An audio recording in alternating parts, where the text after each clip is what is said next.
Hi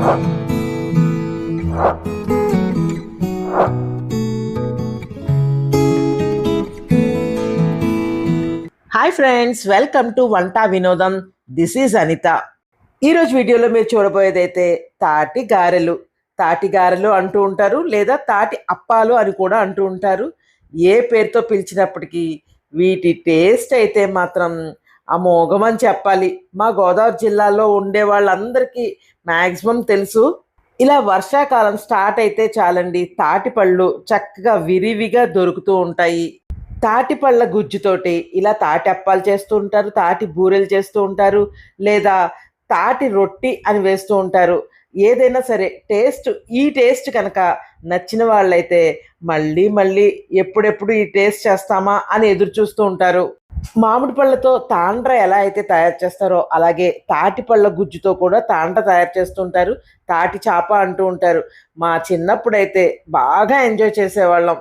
మరి టేస్టీగా ఉండే ఈ తాటి గారెలు ఈజీగా ఎలా చేసుకోవాలో నేను ఎలా చేసానో వీడియోలోకి వెళ్ళి చూసేద్దాం రండి. తాటి గారెలు చేసుకోవడం కోసం నేనైతే ఇక్కడ 3 తాటిపళ్ళని తీసుకున్నానండి. పళ్ళు చక్కగా పండిపోయి ఉన్నాయండి. ఇలా ప్రెస్ చేసి చూస్తే మెత్తగా ఉంది అంటే పండు చక్కగా పండినట్టు. స్మెల్ కూడా చాలా మంచి స్మెల్ వస్తుంది. ఇలా పక్వానికి వచ్చిన తాటిపళ్ళని తీసుకోవాలి. తాటిపళ్ళ నుంచి తాటిపళ్ళ గుజ్జుని సెపరేట్ చేయడమే చాలా పెద్ద టాస్క్ అండి. చాలామందికి తాటిపళ్ళు దొరుకుతూ ఉంటాయి, కానీ దాన్ని ఈ గుజ్జు సెపరేట్ చేయలేక చాలామంది వాటిని వాడలేక వదిలేస్తూ ఉంటారు. తాటికాయల్ని ఒకసారి వాష్ చేసుకున్న తర్వాత ఇలా వీడియోలో చూపిస్తున్నట్లు నేలకి కొద్దిగా దాన్ని ట్యాప్ చేస్తూ కనుక కొడితే కొంచెం పల్ప్ అంతా మెత్తబడుతుంది. కొంచెం 2-3 సార్లు ఇలా ట్యాప్ చేసిన తర్వాత పండుని ఓపెన్ చేస్తే 3 పార్ట్స్గా డివైడ్ అవుతుంది. 3 పార్ట్స్గా డివైడ్ అయిన తర్వాత అయినా సరే, లేదా ముందైనా సరే, పైనున్న ఆ బ్లాక్ లేయర్నంతా తీసేసుకోవాలి.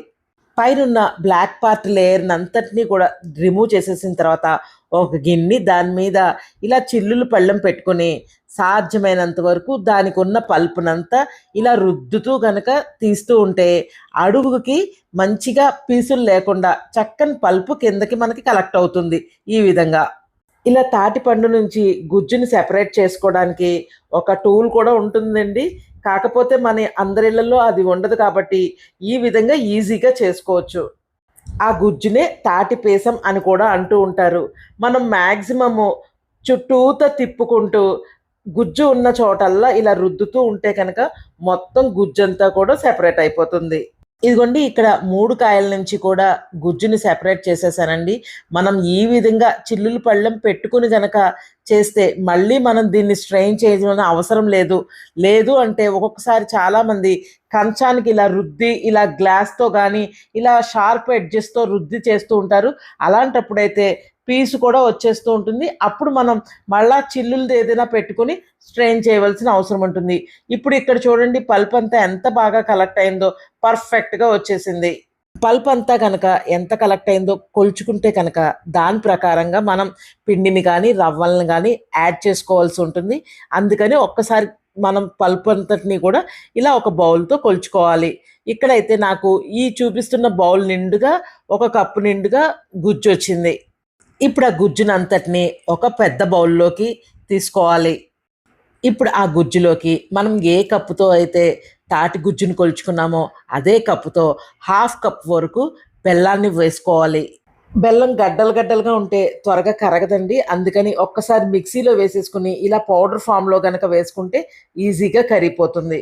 బెల్లం కరిగేలాగా ఇలా 2-3 సార్లు బాగా కలుపుకోవాలి. ఇప్పుడు ఇందులోకే అదే కప్లో 1/2 కప్ వరకు బియ్యం పిండిని యాడ్ చేసుకోవాలి. ఇప్పుడు అందులోకే కొంచెం బొంబాయి రవ్వ, కొంచెం ఉప్పుడు రవ్వ 2 కలిపి 1/2 కప్ అయ్యేలా చూసుకోవాలి. ముందు వేసింది బొంబాయి రవ్వ అండి, ఇప్పుడు వేస్తున్నది ఉప్పుడు రవ్వ. ఈ 2 కలిపి 1/2 కప్ అయితే సరిపోతుంది. ఇక్కడ పిండి కానీ రవ్వలు కానీ ఒక్కసారి ఈ మోతాదులో వేసుకుని చూసి ముద్దలాగా ఫామ్ అవుతుందో లేదో చెక్ చేసుకున్న తర్వాత మాత్రమే ఇంకా పడితే వేసుకోవాల్సి ఉంటుంది, లేకపోతే అవసరం లేదు. వేసిన రవ్వలు పిండి బాగా ఒకసారి ఈ విధంగా మొత్తం అంతా కలిసే విధంగా కలుపుకోవాలి. ఇప్పుడు ఇందులోకి 1/2 స్పూన్ ఉప్పును కూడా యాడ్ చేసుకోవాలి. ఇప్పుడు ఇందులోకి 1/2 కప్ నుంచి 1 కప్ వరకు మన ఇష్టం అండి పచ్చి కొబ్బరిని యాడ్ చేసుకోవాలి. ఎంత కొబ్బరి వేసుకుంటే అంత టేస్టీగా ఉంటుంది. కొబ్బరి కూడా వేసిన తర్వాత బాగా ఒకసారి కలిపి మూత పెట్టి కనీసం ఒక హాఫ్ అన్ అవర్ పాటు పక్కన ఉంచాలి. సో దట్ బొంబాయి రవ్వ కొంచెం ఊరి ఉబ్బుతుందండి. ఈ తడినంతా పీల్చుకుంటుంది. ఆ తర్వాత మాత్రమే చెక్ చేసుకుని మనకి గారెలాగా ఫామ్ అవుతుందో లేదో చెక్ చేసుకుని అవసరపడితే ఇంకొంచెం ఉప్పుడు రవ్వని యాడ్ చేసుకోవాలి. బొంబాయి రవ్వను మాత్రం యాడ్ చేయకూడదండి అప్పుడు. ఇలా కలిపేటప్పుడే ఒక్కసారి స్వీట్ చెక్ చేసుకోవాలి. ఒకవేళ అవసరపడితే ఇంకొంచెం బెల్లం పౌడర్ని కూడా యాడ్ చేసుకోవచ్చు. ఇదిగోండి నేను మీకు ఇక్కడ హాఫ్ అన్ అవర్ తర్వాత చూపిస్తున్నానండి. వడలాగా ఫామ్ చేయాలని చూస్తే అవ్వట్లేదండి. అందుకని నేను మరికొంచెం ఉప్పుడు రవ్వని యాడ్ చేస్తున్నాను. కలిపి చూసుకుని వడలాగా ఫామ్ అయ్యే వరకు అవసరపడితే ఉప్పుడు రవ్వ లేకపోతే కొంచెం బియ్యం పిండి ఈ రెండు కూడా యాడ్ చేసుకోవచ్చు. ఇప్పుడు కొంచెం కొంచెం ముద్దను తీసుకుంటూ అవసరమైతే తడిచేయి చేసుకుంటూ వడలాగా ప్లాస్టిక్ కవర్ మీద ఒత్తి నూనెలో డీప్ ఫ్రై చేసుకోవాలి. మనం తీసుకున్న పల్పుకి తగ్గట్లుగా అంటే వడ వచ్చే వరకు మాత్రమే పిండిని కానీ రవ్వని కానీ యాడ్ చేసుకుని వేసుకుంటే టేస్ట్ చాలా బాగుంటాయి. తాటిపండు టేస్ట్ బాగా తెలుస్తూ ఉంటుంది.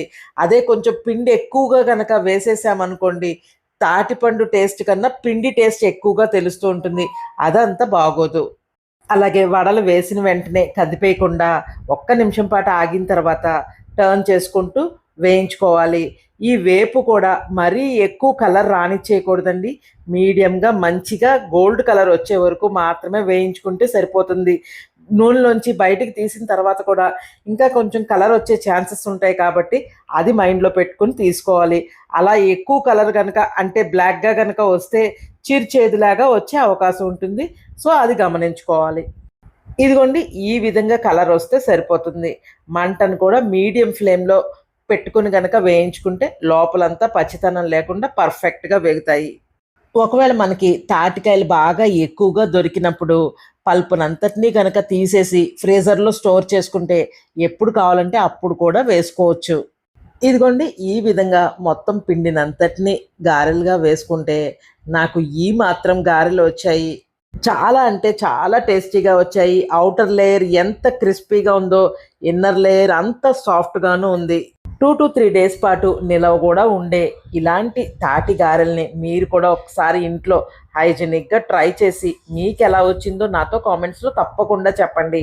వీడియో నచ్చితే లైక్ చేయండి, షేర్ చేయండి, సబ్స్క్రైబ్ చేయండి, కామెంట్ చేయండి. నా వీడియోని హైప్ చేయండి. మరొక మంచి వీడియోతో మీ ముందు ఉంటాను. Thank you so much.